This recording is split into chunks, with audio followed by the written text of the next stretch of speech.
प्रिय दर्शकों, जय माता दी। आइए आज हम समसप्तक दोष के बारे में जानते हैं। समसप्तक का अर्थ है कोई भी ग्रहों की सप्तम दृष्टि का दृष्टि संबंध होना, चाहे वह शत्रु हो चाहे मित्र। यदि मित्र हैं तो योग निर्मित होगा और शत्रु हैं तो दोष निर्मित होगा। तो हम बात कर रहे हैं शनि देव की सप्तम दृष्टि में उन ग्रहों के आने की जो शनि देव के शत्रु हैं या शनि देव जिनसे शत्रुता रखते हैं। तो शनि देव के शत्रु हैं सूर्य देव, चंद्र देव और मंगल देव। क्योंकि शनि देव कर्म फलदाता हैं, सूर्य देव आत्मा है, चंद्र देव मन है और मंगल देव जोश है। जब व्यक्ति आत्मा के द्वारा या मन के द्वारा या जोश में आकर कोई अपराध करता है तो शनि देव उसे दंड देते हैं, यानी कर्मों का फल मिलता है। यह दोष जीवन में शारीरिक, आर्थिक, मानसिक कष्ट, वैचारिक मतभेद, पारिवारिक कलह कलेश और अपमान जैसी स्थिति निर्मित करता है। यदि यह दोष देश दुनिया की कुंडली में भी निर्मित होता है तो प्राकृतिक प्रकोप, राजनीतिक उतार चढ़ाव, भ्रष्टाचार, आतंकवाद और देशों के बीच में महासमर की स्थिति बना देता है। अब हम यह जानते हैं कि यह दोष हमारी कुंडली में कैसे देखा जाएगा। लग्न कुंडली के किसी भी भाव में शनिदेव विराजमान हो और शनिदेव से 7वें नंबर पर सूर्य देव, चंद्र देव या मंगल देव विराजमान हो, तब यह दोष निर्मित होता है। जब शनिदेव की महादशा हो और उसमें सूर्य देव, चंद्र देव या मंगल देव की अंतर्दशा आ जाए, या फिर सूर्य देव, चंद्र देव या मंगल देव की महादशा हो और उसमें शनि देव की अंतर्दशा आ जाए, तब यह दोष और भी कष्ट फलदायक हो जाता है। यदि यह गोचर अवस्था में भी हमारी कुंडली में निर्मित हो रहा हो तब भी हमें अत्यंत कष्टकारी फल प्राप्त होता है। जैसा कि हम अभी वर्तमान में देख रहे हैं, कुंभ राशि में शनिदेव विराजमान है और सिंह राशि में मंगल देव विराजमान है। तो यह दोष निर्मित हो रहा है और हमें इसका परिणाम देश दुनिया पर भी देखने को मिल रहा है और अपने व्यक्तिगत जीवन में भी देखने को मिल रहा है। अब हम यह जानते हैं कि यह दोष हमारी कुंडली के 12 भाव में कैसा फल प्रदान करेगा। लग्न कुंडली के पहले भाव में शनिदेव विराजमान हो और 7वें भाव में सूर्य देव विराजमान हो तो आपको शारीरिक कष्ट होगा, अपमान की स्थिति सहना पड़ेगी और आपको पेट का कोई विकार उत्पन्न हो जाएगा। अब यदि शनि देव की दृष्टि में चंद्र देव आ जाएं, 7वें भाव में चंद्र देव विराजमान हो जाएं, तब आपको वैवाहिक जीवन में तनाव उत्पन्न होगा। जीवन साथी से आपका मनमुटाव हो जाएगा और आपको यहाँ मानसिक तनाव प्राप्त हो जाएगा। अब यदि सप्तम भाव में मंगल देव विराजमान है, यहाँ पर आपको क्रोध चढ़ेगा, आपके अंदर जोश आएगा और आप अपने आपे में नहीं रहेंगे। तो आपका विवाद आपके जीवन साथी से भी हो सकता है, आपके मित्रों से भी हो सकता है और आपके व्यापार सहयोगियों से भी हो सकता है। अब शनिदेव यदि दूसरे भाव में स्थित हैं और 8वें भाव में सूर्य देव स्थित हैं, आपको यहाँ पर पितरों का प्रकोप सहना पड़ेगा। पितरों के प्रकोप के कारण आपके घर में मांगलिक कार्य में विघ्न आएगा और आपको कोई शारीरिक कष्ट भी मिल सकता है। अब यहाँ पर यदि चंद्रदेव विराजमान है तो यहाँ पर आपको पैतृक संपत्ति के कारण मानसिक तनाव होगा। परिवार में आपके भाइयों से, आपके बड़े चाचा ताऊ से आपका विवाद हो सकता है, जिसके कारण आपका मानसिक तनाव बढ़ सकता है। अब यदि शनि देव की दृष्टि में मंगल देव आ जाएं, 8वें भाव में मंगल देव विराजमान हो जाएं, तो यहाँ पर आपको क्रोध चढ़ेगा। आपका विवाद आपके बड़े दादाजी से, बड़े भाइयों से विवाद हो सकता है और ऐसे में या तो आप स्वयं अपने आप को क्षति पहुँचा सकते हैं या फिर आप सामने वाले को क्षति पहुँचा सकते हैं, यानी कि आप हिंसक बन सकते हैं। अब यदि शनिदेव 3रे भाव में स्थित हैं और 9वें भाव में सूर्य देव स्थित हैं, यहाँ पर आपको धर्म का संकट होगा। आप यदि पुजारी हैं, पंडित हैं, तो आपको मंदिर में कोई अपमान सहना पड़ सकता है। छोटे से छोटा, बड़े से बड़ा। आपसे कोई ये भी कह सकता है कि अरे पंडित जी, आप समय पर से मंदिर नहीं खोलते हो, तो यह भी एक तरह का अपमान है। अब यदि 9वें भाव में चंद्रदेव आ जाएं, यहाँ पर आपको मंदिर में किसी पुजारी के द्वारा अपमानित होना पड़ सकता है। आप मंदिर में जाएं और पंडित जी आपसे कुछ कह दें तो यहाँ पर आपको मानसिक तनाव हो जाएगा, आपका मन खराब हो जाएगा और आप मंदिर जाना पसंद नहीं करेंगे। अब यदि यहाँ पर मंगल देव विराजमान है तो मंगल देव आपको क्रोध दिलाएंगे। जब आपको क्रोध आएगा और धर्म के प्रति आपकी आस्था कम हो जाएगी, आपका मन भटक जाएगा और आप फिर भगवान के प्रति निराश हो जाएंगे और नास्तिक बन जाएंगे। अब यदि शनिदेव चौथे भाव में विराजमान है और 10वें भाव में सूर्य देव विराजमान है, तो आपको यहाँ पर सरकार के द्वारा अपमानित हो सकते हैं, या आप राजनेता हैं तो राजनीति में आपका अपमान हो सकता है। आप चुनाव लड़ने जाएं और आपकी हार हो जाए।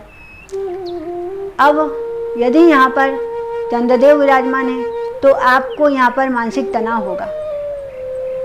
आपके ऑफिस में आपका मानसिक तनाव बढ़ जाएगा। आपके छोटे भाई बहनों से आपका मानसिक तनाव हो जाएगा। अब यदि 10वें भाव में मंगल देव विराजमान है, आपको कार्य क्षेत्र में क्रोध आएगा। आप अपने किसी कर्मचारी से झगड़ा कर लेंगे, आप अपने किसी ऑफिसर से झगड़ा कर लेंगे। यहाँ पर आपका छोटे भाई बहनों से विवाद हो जाएगा।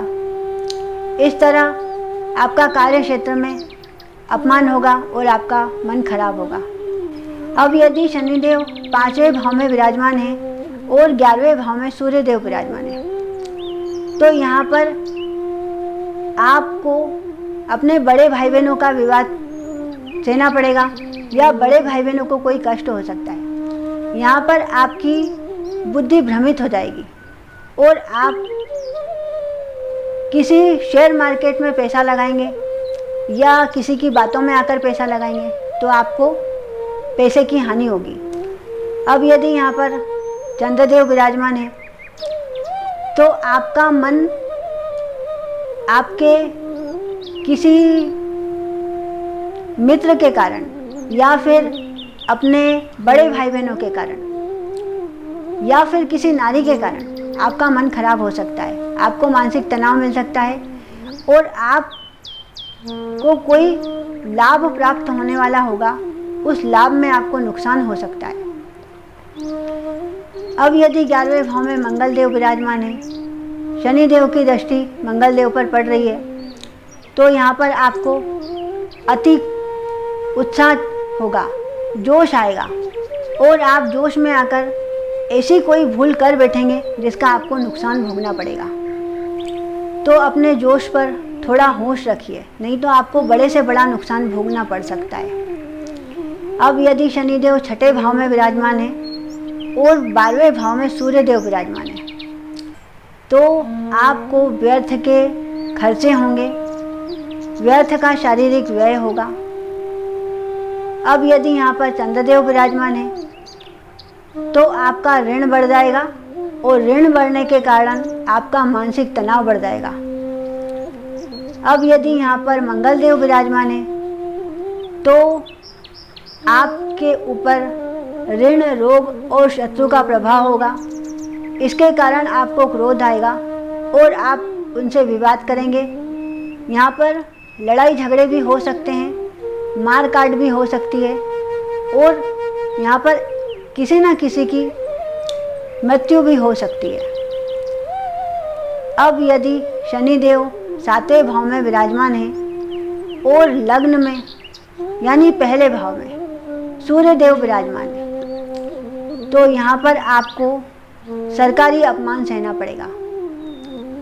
आपको यहाँ पर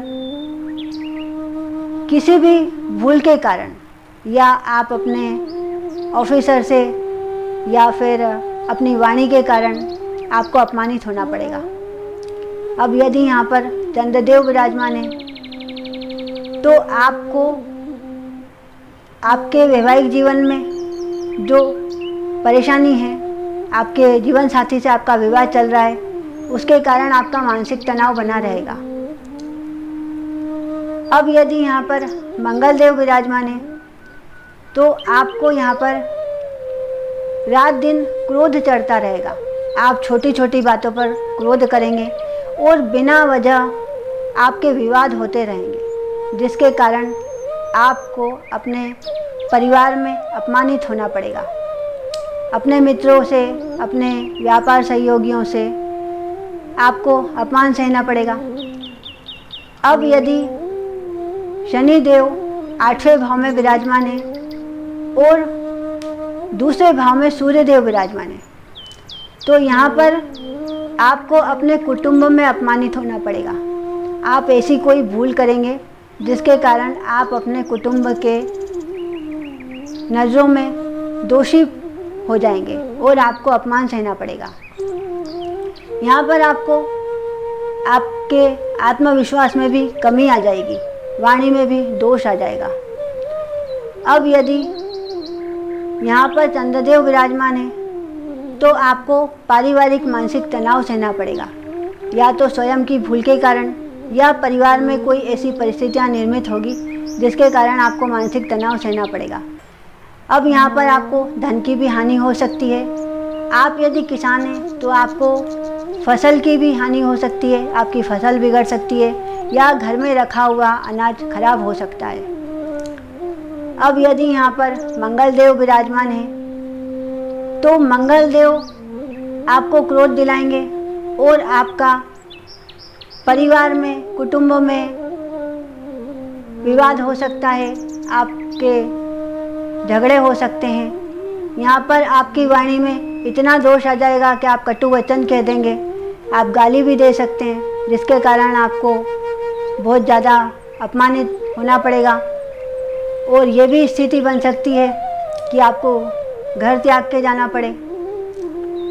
अब यदि शनिदेव 9वें भाव में स्थित हैं और 3रे भाव में सूर्यदेव, तो सूर्यदेव पिता के कारक हैं। यहाँ पर पिता को कष्ट होगा, आपके पिता को कोई रोग हो सकता है, कोई बड़ी बीमारी हो सकती है, आपके पिता का आपके द्वारा अपमान हो सकता है। अब यदि यहाँ पर चंद्रदेव विराजमान है तो आपके छोटे भाई बहनों से आपका विवाद हो सकता है, छोटे भाई बहनों को कोई कष्ट हो सकता है, उनके किसी कार्य में रुकावट आ सकती है। अब यदि यहाँ पर मंगल देव विराजमान है तो आपके घर के सीधे हाथ के पड़ोसी से आपका विवाद हो सकता है। आप बिना वजह छोटी सी बात पर झगड़ा कर सकते हैं। यहाँ पर आपको मंगल देव क्रोध चढ़ाएंगे, आपका विवाद किसी से भी हो सकता है, भाई बहनों से हो सकता है, पड़ोसियों से हो सकता है या अपने पिता से हो सकता है। अब यदि शनिदेव 10वें भाव में विराजमान है और 4थे भाव में सूर्यदेव विराजमान है तो यहाँ पर आपकी माता को कष्ट होगा। आपकी माता ज़्यादा बीमार हो सकती हैं, उनके स्वास्थ्य में ज़्यादा खराबी हो सकती है और सूर्य हृदय का कारक है तो यहाँ पर आपकी माता को हार्ट अटैक भी आ सकता है। यहाँ पर आपको भूमि, भवन, वाहन का भी कष्ट सहना पड़ सकता है। भूमि के विवाद हो सकते हैं, वाहन में खराबी आ सकती है, आपके मकान में कोई खराबी आ सकती है, आप मकान बनाने जा रहे हैं उसमें बार बार रुकावट आ रही है तो यहाँ पर आपको भूमि, भवन, वाहन का कष्ट हो सकता है। अब यदि यहाँ पर चंद्रदेव विराजमान है तो आपको माता से मानसिक तनाव हो सकता है, आपकी माता से आपका किसी वजह से विवाद हो सकता है तो आपका मन दुखी रहेगा, तो आपको यहाँ पर मानसिक तनाव मिलेगा। अब यदि यहाँ पर मंगल देव विराजमान है तो आपको क्रोध चढ़ेगा और आप अपनी भूमि, भवन, वाहन की स्थिति बिगड़ने के कारण थोड़ा क्रोधित हो जाएंगे, आपका विवाद हो जाएगा। यहाँ पर कोई आपसे भूमि हड़पने वाला होगा, उससे ही आपका विवाद हो जाएगा और परिस्थिति ये बन जाएगी कि आपको कोर्ट केस के झेलना पड़े, कोर्ट में बार बार जाना पड़े तो कोर्ट केस की स्थिति बन जाए। अब यदि शनिदेव 11वें भाव में विराजमान है और 5वें भाव में सूर्य देव विराजमान है, तो यहाँ पर आपको विद्या का संकट होगा। आपका पढ़ाई में मन नहीं लगेगा या फिर आप बार बार फेल होंगे। तो आपको यहाँ पर विद्या में समस्या आएगी, विद्या में रुकावट आएगी, या धन के कारण ऐसी परिस्थिति बनेगी कि आपको विद्या छोड़ना पड़ सकती है। अब यदि यहाँ पर चंद्रदेव विराजमान है तो आपको प्रेम संबंध में धोखा मिलेगा। आप बार बार धोखा खाएंगे और आप 1 या 2, 3 बार आपको ऐसा धोखा हो सकता है। प्रेम संबंध में आपको मानसिक तनाव मिलेगा, आप डिप्रेशन में भी जा सकते हैं।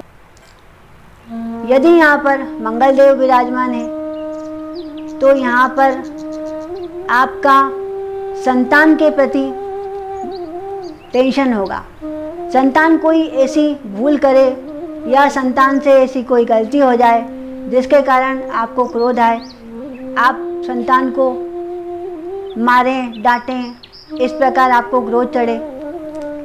अब यदि शनिदेव 12वें भाव में विराजमान है और सूर्यदेव 6ठे भाव में विराजमान है, तो यहाँ पर आपके शत्रु बढ़ जाएंगे, शत्रु से आपका विवाद होगा।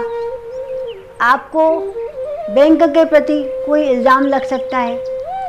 हो सकता है आपने बैंक को चेक दिए हों और वो बाउंस हो जाएं, जिसके कारण आपको अपमान सहना पड़े। अब यदि यहाँ पर चंद्रदेव विराजमान है तो आपके मामा मौसी से आपका विवाद हो सकता है, आपके मामा मौसी से आपका मानसिक तनाव बढ़ सकता है। अब यदि यहाँ पर मंगल देव विराजमान है तो आपके शत्रुओं से आपका विवाद हो सकता है। आपने कोई ऋण लिया हो तो आपके ऋण लेने वाले लोग आपको परेशान कर सकते हैं, जिससे आपका झगड़ा हो सकता है। आपके पड़ोसी से, रिश्तेदारों से, ऐसे में आपको 6ठे भाव में शत्रुता ही बनेगी। तो आपका कोई भी शत्रु हो सकता है, आपका सगा भाई भी आपका शत्रु बन सकता है। मेरे प्रिय दर्शकों, यह दोष एक तरह से युद्ध ही है। व्यक्ति अपने जीवन में कई प्रकार के युद्ध करता है, शारीरिक, आर्थिक, मानसिक। व्यक्ति अपने मन से भी लड़ता है, शरीर से भी लड़ता है, बीमारियों से भी लड़ता है। जब 2 शत्रु ग्रह आपस में एक दूसरे को देखते हैं तो यह युद्ध की स्थिति बनती है। जैसे 2 दल, एक तरफ से एक बाण चलेगा तो दूसरी तरफ से बाणों की बौछार हो जाएगी। इस तरह यह ग्रह आपस में, एक ग्रह दूसरे पर बुरा प्रभाव डालता है तो दूसरा उसका दुगना उस पर डाल देता है। अब हमें इसका निवारण क्या करना है, हम यह जानते हैं। हम इसका निवारण करके इनकी बुरी परिस्थितियों से हम बच सकते हैं। आपको शनिदेव का निवारण तो करना ही है, साथ ही चंद्रदेव, मंगलदेव और सूर्यदेव का भी निवारण करना है। शनिदेव के निवारण में आपको हर शनिवार को सरसों के तेल का दीपक लगाना है और कर्मचारी, गरीब, मजदूर, इनको भोजन कराना है। सप्तम भाव में सूर्यदेव विराजमान हो तो आपको सूर्य को जल चढ़ाना है। ओम घर्णीय सूर्य आदित्याय मंत्र का जप करना है और अपने से बड़े बुजुर्ग, बड़े, उनका सबका आपको सम्मान करना है। अब यदि 7वें भाव में मंगलदेव विराजमान है तो आपको हनुमान चालीसा का पाठ करना है, मंगलदेव का मंत्र करना है, ओम क्राम क्रीम क्रोम सह भूमाय नमः, और अपने मित्र और भाइयों का सम्मान करना है, उनसे विवाद नहीं करना है, तो आपके मंगलदेव आपके सहयोगी हो जाएंगे। अब यदि 7वें भाव में चंद्रदेव विराजमान है तो आपको अपनी माता का सम्मान करना है, पूर्णिमा का व्रत करना है और पूर्णिमा के दिन स्टील के लोटे में जल और दूध मिलाकर चंद्रदेव को जल चढ़ाना है और जल चढ़ाते समय ओम सोमेश्वराय नमः का जप करना है। इस तरह आपको यह शनिदेव के साथ सूर्यदेव और शनिदेव के साथ चंद्रदेव, शनिदेव के साथ मंगलदेव, इस तरह आपको यह निवारण करना है। आपके कष्ट दूर होंगे। मेरे प्रिय दर्शकों, जिस तरह पुलिस की नज़र में आने पर चोर नहीं बचता है, वह भी दंड का भागीदार बन जाता है, उसे भी दंड भोगना पड़ता है। तो जब हम भूल करते हैं, कोई गलती करते हैं, तो हमें भी दंड मिलता है। लेकिन हम इन ग्रहों का निवारण करके अपने भगवान पर विश्वास रख के और अपनी भूलों की क्षमा मांग लेते हैं, तो हमारे दंड समाप्त हो जाते हैं। सो मेरी यह जानकारी आपके लिए कल्याणकारी हो। आप यह सब कार्य कीजिए, खुश रहिए, प्रसन्न रहिए। इसी के साथ जय माता दी।